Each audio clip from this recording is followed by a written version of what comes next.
ఇది చాలా ముఖ్యమైన దినంగా మనం భావించుకోవాల్సిన అవసరం ఎందుకు? ఎందుకంటే ఆయన జీవితం మనకందరూ ఒక చరిత్ర, ఒక మార్గదర్శకత్వం వహించినటువంటి జీవితం ఆయనది. ఆయన జీవితంలోని అనేక ఘట్టాలు మనం పరిశీలన చేసుకున్నప్పుడు ఆయన విద్యార్థి దశ నుంచి కూడా కొంత విప్లవ భావాలు ఉన్నటువంటి వ్యక్తిగా మనం గమనించాం.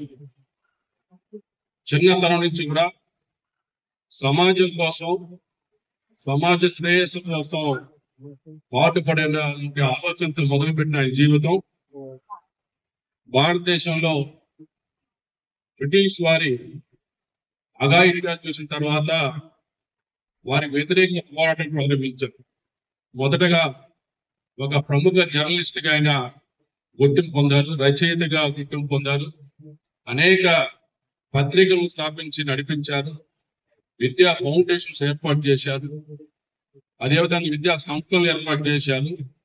ఆ తర్వాత బ్రిటిష్ వారి పైన యుద్ధం చేయాలంటే సాయుధ పోరాటమే మార్గం అని చెప్పి ఆ దిశగా ముందుకెళ్ళాడు.